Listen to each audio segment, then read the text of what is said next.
How we doing, everybody? It's Wardy here. It's February 4th, 2026, and oh baby, do we have ourselves quite a discussion on breaking down the latest news and rumblings in Mets land, and it's headlined by the fact that the New York Mets may very well find themselves in trade talks actively with the Pittsburgh Pirates? First of all, what? Second of all, why?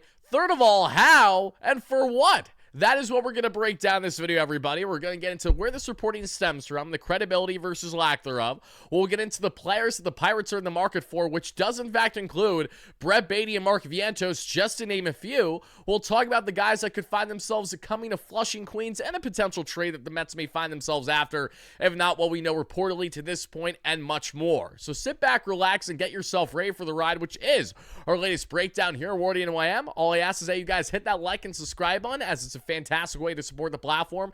Let me know your thoughts, reactions, and most certainly analysis in the comments down below regarding today's following topics. And shout out to each and every one of you for helping us get so close to 38,000 subscribers. We have 2 jersey giveaways that are currently on the cusp of happening right now. For our previous giveaways, we have another one happening at 38,000 subscribers, where one lucky subscriber will get either a Freddie Peralta or Bo Bichette brand new Mets jersey just for being a supporter here. So smash those buttons in case you haven't already. Check out our awesome sponsors at SeatGeek that have you covered for all of your ticketing needs. Just use our promo code WARDY10. Again, that is WARDY10 for 10% off whatever you need in the ticketing space for your next purchase. Whether that's for Super Bowl Sunday coming up, whether it's for NHL tickets, NFL tickets, concerts, comedies, you name it, all things in the ticketing space, SeatGeek has you covered. Use our promo code, link down below, as well as checking out Sleeper for all things in sports fantasy, and simply use our promo code, that being HMA. Again, that is promo code HMA, because you're going to get a 100% match up to $100 on your first deposit. Again, that is promo code HMA to get a 100% match up to $100 on your first deposit there that you guys see, and check them out for all things in the sports fantasy front, link down below. But let's hop right into this, everybody, and let's get into where this reporting initially stems from. Now, this is interesting because I did a recording with my guy Draftneck Mark that I was initially going to drop today, but it's either going to drop tomorrow or the day after. So it's either going to come out on Thursday or Friday at this rate, which you guys are really going to enjoy the discussion. And I talked about a specific Pittsburgh Pirate in that discussion. We're going to reiterate that Pirate and then some, because the New York Mets, we have known that they have been involved in the market for one, not just maybe a Bubba Chandler that we're going to get into, but other Pirates fits. But this goes back to reporting that Joel Sherman came out with, everybody. I'm not sure if you recall this from just over the past 2 weeks. Remember when we did our breakdown on the platform on the Mets landing Craig Kimbrell and also breaking down that more things have been revealed in their offseason?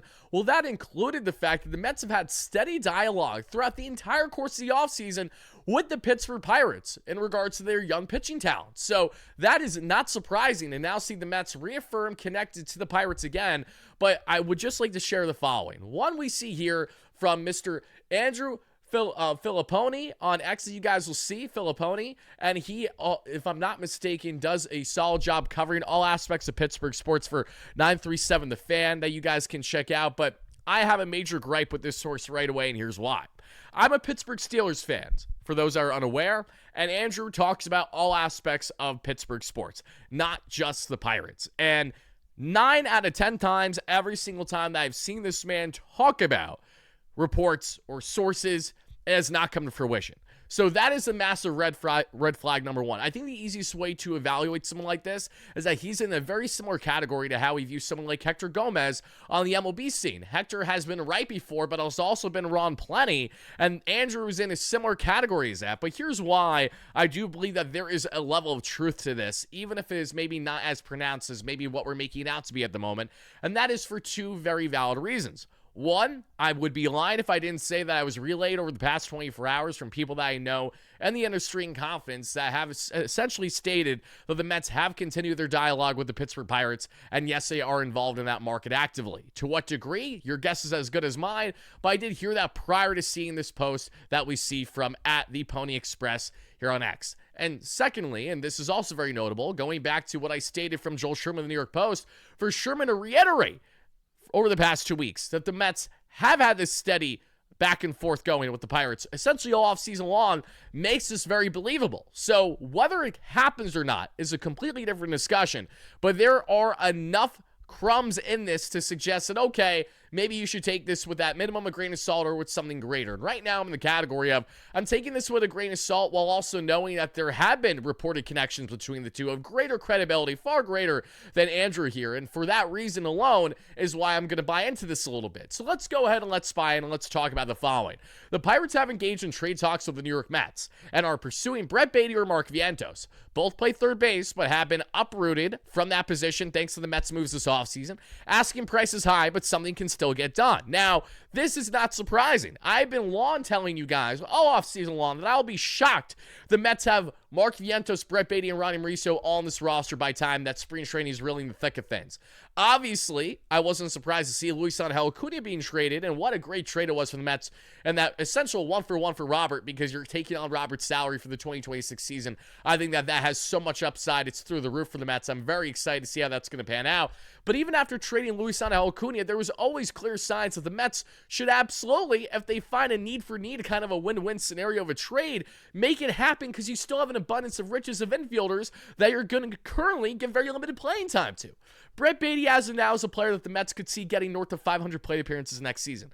But in order for that to happen, he's going to have to steadily play either at DH, getting some reps at first, or getting platoon time in left with Carson Bench. And if Bench runs away with that position the way that we hope as Mets fans, obviously Baty's going to have less playing time there. Yes, you can bring in Brett later on the ball game as a defensive replacement, but how many times do you realistically want to take a guy like a Bo Bichette or Marcus Semien out of the ball game prematurely? Those are things that you typically don't want to do. Semien might be more of an exception because we know the bat has not been there the past couple years, and maybe that alone is why the Mets have a level of confidence that Baty will get a good amount of reps. But if the Mets are trying to add an area of need and a need-for-need scenario, it wouldn't make logical sense if they traded at least one of Baty or Vientos or maybe Ronnie Mauricio if he's at all of interest to the Pirates. I can't imagine it would be to the same degree as these players because both Baty and Vientos are more established at this point, especially Brett after the tremendous second half he had this past season, really looking like the Mets' mainstay at third base, where the only way that doesn't happen now is because of Bo Bichette.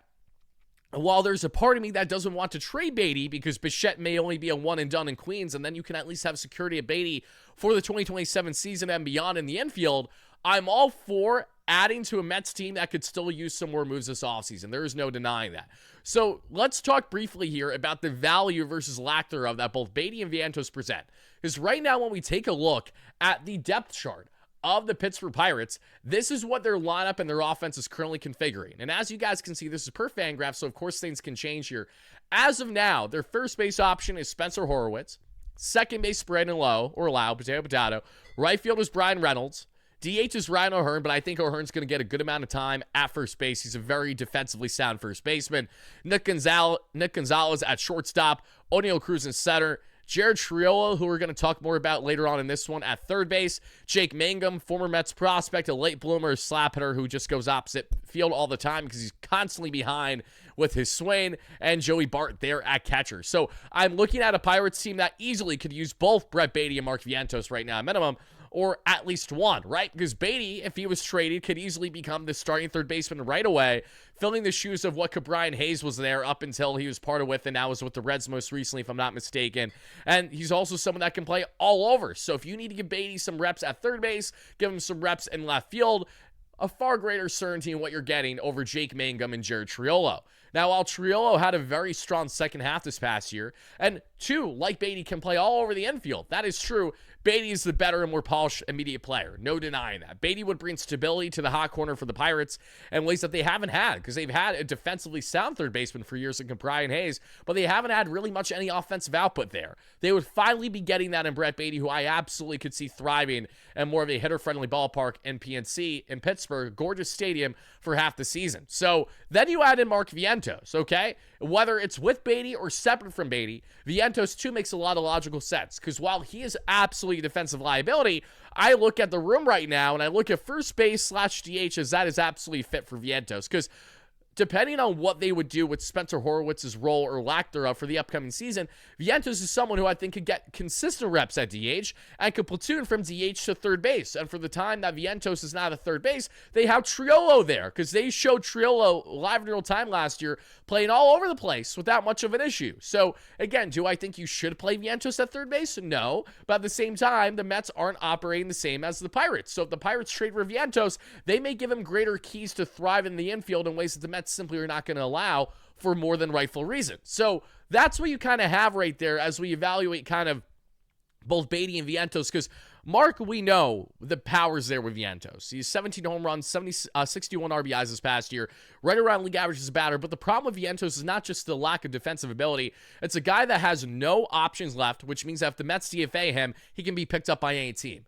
I don't think the Mets want to position themselves where Mark Vientos could have such a limited role in the roster to the point that's a detriment that they lose him for nothing. And that's another reason as to why I think him being traded is almost inevitable at this point in time. Because right now, Vientos is expected to get some platoon reps at DH/first base with one Jorge Polanco. But if David Stearns is really priding himself on building this team more defensively sound, you're taking 2 steps backwards going in that direction, and that goes without saying. As much as I love Mark Vientos and appreciate him and his family, because I had the privilege of running into them at last year's spring training, very nice people, and I wish nothing but the best for all of them, I don't see an immediate fit for the Mets where they can get the best out of Vientos without continuing to hurt his development. The Pirates are a clear sign of an organization that will give him the keys he's looking for and can run away with it and actually thrive, and I really think boast those offensive numbers in an NL Central that won't necessarily be as taxing depending on the competition, and you're going to have some bandboxes there versus what you're going to have in the NL East, which you know is going to be a gauntlet yet again for the 2026 season. So I think Vientos obviously would bring immediate value, and I also believe that this goes in hand as to why Andrew McCutchen is not going back to the Pirates. You know, there has been a stalemate. McCutchen wanted to run it back with Pittsburgh. The Pirates do not appear to be interested, and this would make logical sense as to why that would be the case. If they want to go a bit more younger with higher upside, like a Vientos profile, or someone who is a better player between the two, no doubt about it, but would of course be more costly from the Pirates' point of view, and a Brett Baty, because both Baty and Vientos have club control until the 2030 offseason.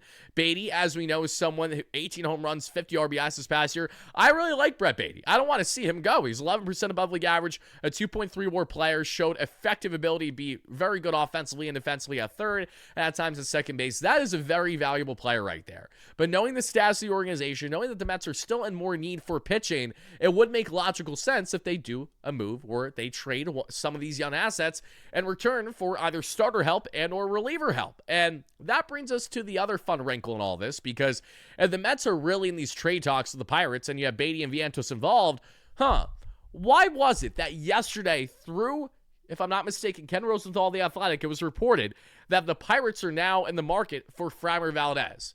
It's not just because this market is shrinking. Wouldn't it make even more logical sense if the Pirates maybe try to position themselves to land a starter available in the market and they trade a starter that's currently in their staff right now? Because when we take a look at the starting staff for the Pirates, they have Paul Skeens, who isn't going anywhere, Mitch Keller, who I plan to stay on I will shortly, Braxton and Ashcraft, Bubba Chandler, and Carmen. I'm going to butcher the last name, so I'm not even going to try. So there are 3 pitchers in that group that I think we should emphasize in this one that all make logical sense to varying degrees for the Mets. And let's start with the one pitcher who I think actually makes the least sense out of this group, which might be contrary to the times I've spoken about this player in the past, but a lot has changed from the trade deadline build up to what we have right now, everybody. You know, we're going to talk about Bubba Chandler. We're going to talk also about Mr. Braxton Ashcraft. But if there is one pitcher in this group that sticks out like an obvious sore thumb, I mean, it is as clear as day that this is a player that, you know, the Mets have been long connected to, but maybe it just isn't going to happen now. And I apologize, I'm not going to pull up the stats because I may have them off. It's Mitch Keller. You know, Mitch Keller is a guy that can provide you the innings, can push north of 170 innings for you each season, and sit right around a 4 ERA. But for a Mets team that was more involved in Keller's market leading into the trade deadline and last offseason, I really can't see why Mitch Keller makes all that much sense for the Mets right now. Because realistically, do the Mets need a Mitch Keller profile with what they currently have in their makeup of rotation? No. I think by adding someone like Mitch Keller, it would be rather redundant for what the Mets' current options are in their rotation as another solid righty option, but it's more in the mid to back end of your rotation with the amount of depth that you already have. So the Mets are not going to just position themselves to add a starter and trade away one on Peterson, or that being in Senga, or that being in someone like Minaya. They're not just going to do it for the sake of doing it. They're only going to do it if they clearly upgrade in their rotation. And this is where things get all the more interesting to me, because the Mets have two options in this group of guys that stick out big time that could benefit them. And let's start with one who I think is the most realistic of the two, and that is going to be Braxton Ashcraft, as you guys see down below.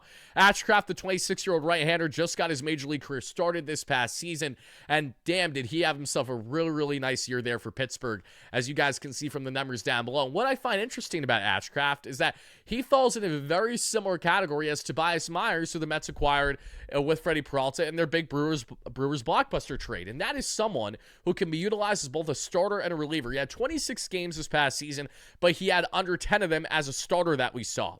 In 69 total innings, he had a 2.71 ERA, a 3.4 expected ERA, a 2.78 FIP, a 3.6 SI ERA, just over 1.2 WHIP, 71 Ks, a 9.1 K per nine, and 3 walks per nine. I mean, Ashcraft gave you lots of look at that big swing and miss on Juan Soto that you just saw in the highlights beside me. When you also take a look at Ashcraft's makeup here per Baseball Savant beside me that you guys can see, what you'll notice is that there's a lot to like, obviously. This guy has the slider, the four-seam, the curveball, the sinker, and the changeup in his arsenal. But take a look at how he fared league-wide last season. And this is from a scale of 1 to 100. If you're in the 100th percentile, you're the best in baseball. If you're in the 1st percentile, you're the worst. He was in the 73rd percentile in pitcher run value, 87th in breaking run value, 75th in expected ERA, above league average and expected batting average, 86th in fastball velocity. He sits 97 to 100 consistently on the gun, 80th in average exit velocity, above league average in chase percentage, whip percentage, and K percentage, right around league average in walk percentage, dominant in barrel percentage, didn't get barreled at all this past season, the 94th percentile, 66th in a hard hit percentage, 85th in ground ball percentage, so you would rely heavily on the Mets infield configuration, and right around league average in extension for a 6'5", 220-pound frame. A big-bodied, young right-hander with a lot of club control, and someone who I absolutely think the Mets could land in a trade if they traded again a Vientos and or a Baty. You know, I would argue that if the Mets traded Baty, I would want more than Ashcraft in a deal, because as good as Ashcraft is, we've only seen such a small sample size of him as a starter at the major league level. Just to reiterate what we see here through Fangraphs, this past season we saw Ashcraft play a total of 8 games as a starter there and 26 total. And prior to that, he's been mainly a starter that we've seen in the minor leagues. So the expectation would probably be for Ashcraft to continue to transition as an everyday starter. And Ashcraft's stuff is so good, so fiery, and has major upside that absolutely, if you acquired someone like him, while he doesn't have the innings to bank on next season, that's just because he's just getting his career started. And this is someone that's in a full-time position as a starter or a swingman like Tobias Myers, he should still be able to give you value of 80 to 120 innings, right? If he's a full-time starter, God willing, he can give you anywhere from 160 to 175 innings. And that's if everything goes well with him in his development. So, is he enough of a player profile to justify trading one of the Mets starters? My answer to that is yes. Ashcraft's stuff is so good that if the Mets were to make a trade for him happen, it would be justifiable if they parted ways with David Peterson and maybe a trade and a win-for-win and need-for-need elsewhere. Or a Kodai Senga, because as awesome as Senga's upside is, his floor is arguably the worst out of everyone in the Mets' entire rotation right now. So, things to bear in mind. The Mets would not go out of their way to just trade for one of these young starters unless they had a plan. And steadily, all offseason long, as Joel Sherman has reported himself, the Mets have been in the market for young pitching from the Pirates. So Ashcraft, I think, would be the most logical, the most feasible of the group should a move happen. But if it ain't going to be Ashcraft, let's talk about the guy that we all know in great confidence the Mets would love.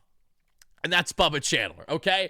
Bubba Chandler is a dog. Take a look at the Baseball Savant numbers along beside me. He only had 31 innings this past year. He's going to have a full slate of innings as a starter this year, as he, like Ashcraft, was just getting his career started, just getting his feet wet, only has 7 MLB games under his belt. But Buddy sits 99 to 102 to 103 on the gun consistently, a towering 6'3", 200-plus frame, another guy that would do wonders. And right now, Bubba Chandler, if the Mets had the privilege of landing, would be easily slotted as their number 3 or number 4 starter. He's that good right now, okay? And I know my guy, Draft Mark, feels the same.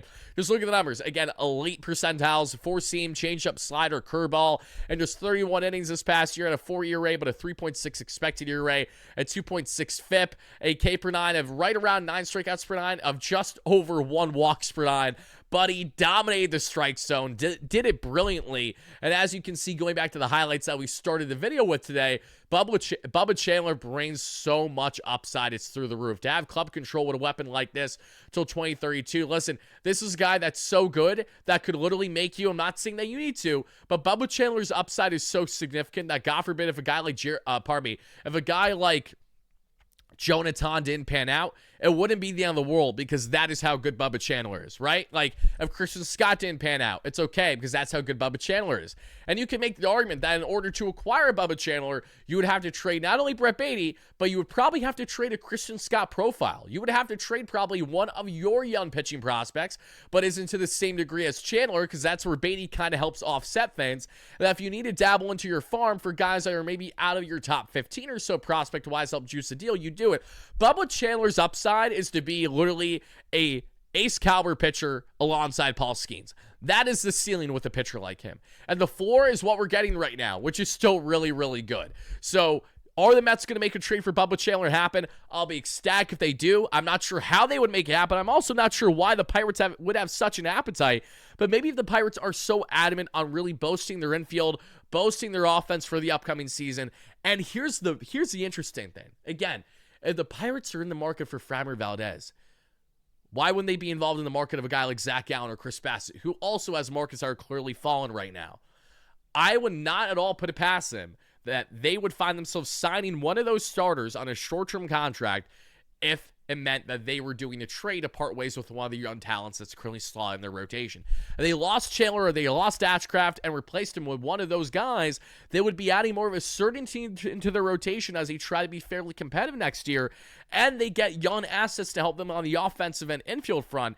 And for the Mets, yes, you're banking on the upside more than the certainty in these players, but the upside is so pronounced and you have enough depth in your rotation as is that you can make it happen, and then you get creative from there. So if there's one more starter I would like to break down as a possible fit, this one maybe doesn't make as much sense because he missed all the past year due to injury, but certainly a guy that has a lot of value and was awesome when he was in the bigs in 2024.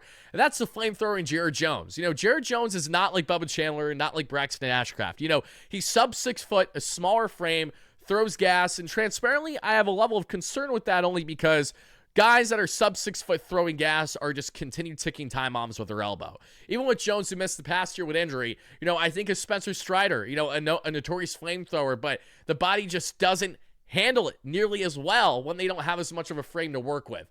But the reason why I want to amplify Jared Jones, everybody, is because as you guys and gals can see here, there was a lot to like from him in his rookie 2024 campaign. He finished with right around a 4 ERA, but had great stretches of dominance. It's just under 10 K per 9 to right around a 3 walks per 9, 93rd percentile in fastball velocity, sitting 97 plus, 82nd percentile in extension, 4-seam slider, curve, and changeup. A lot to like about Jones, but I would say he's probably the least likely of the three.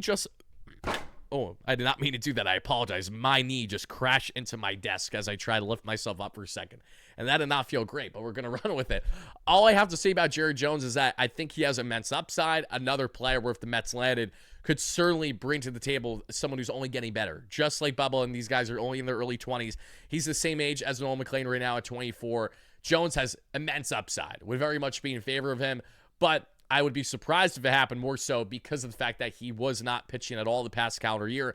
I'd imagine the Mets want a level of certainty greater, and that is present with guys like Bubba and Braxton in ways that isn't with Jones, just due to a lack of health more than it is anything else. But the one final thing I want to touch on before we wrap up this conversation regarding the potential trade talks here with the Pittsburgh Pirates is also, again, as I mentioned earlier, Jared Triolo. Because I'm not saying the Mets are going to trade for Jared Triolo, but what I am saying is that if the Mets trade Brett Baty, especially, it would make logical sense if they brought in someone that could essentially be your backup shortstop, your backup infield option that could play all over the place, and that is what Triolo provides for you. You know, the offensive numbers leave a bit to be desired. You see the 73rd percentile in chase percentage. You see right around league average in bat speed and squared up percentage, whip percentage, K percentage, walk percentage as well. 92nd percentile in outs above average and 85th in sprint speed. This guy can do all the little things right for you and do it at a more quality clip than someone like Luis Angel Acuna probably with the bat.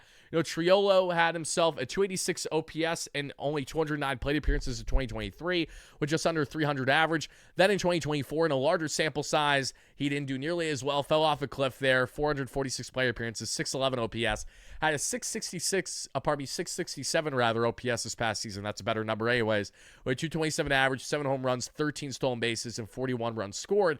But he is an elite glove, can play all over the diamond, and for this past season alone, for the Pittsburgh Pirates, Triolo played the following. He had himself, as you guys can see here, he had 11 games at second base. He had 24 games at first base, 32 at third base, and 47 at shortstop. You know, having a guy that brings you elite defense in any aspect of the infield is something I think the Mets are intrigued by. You know, the Mets were in the market of Isaiah Kiner-Falefa, IKF, and he just signed a one-year deal with the Boston Red Sox, so no longer is he an option for the Mets when looking at infield fits. But I think the Mets want to keep the steadiness into acquiring a player that brings them immense versatility for their infield. And that's what Triolo would provide for you. Is not a free agent until 2030 and does have a minor league option left. Another thing that I think is very attractive to the Mets right now is someone who gives them some roster flexibility in ways that Vientos doesn't, Baty doesn't, and obviously Ronnie Mauricio has one minor league option left, but the Mets may be more bullish on utilizing that option as part of a trade than anything else. So I would definitely love to hear your thoughts, everybody, in the comments down below regarding these potential trade talks actively going on with the Pittsburgh Pirates right now. Again, am I expecting anything to happen? No, of course not. I have to see to believe it first. But knowing that there's enough signs as to why it makes logical sense from the Pirates' point of view, from the Mets' point of view, and what Joel Sherman reiterated over the past 2 weeks is why I do think in confidence, if a trade doesn't happen now, would not be surprised if the Mets circle back with a team like Pittsburgh at the traded line when they would likely be sellers and not so much buyers. So again, let me know your thoughts in the comments down below, everybody. I greatly appreciate it. Hit that like and subscribe button both on your way in and on your way out. And as always, no matter what, let's go Mets. Peace out, everybody. Thank you again.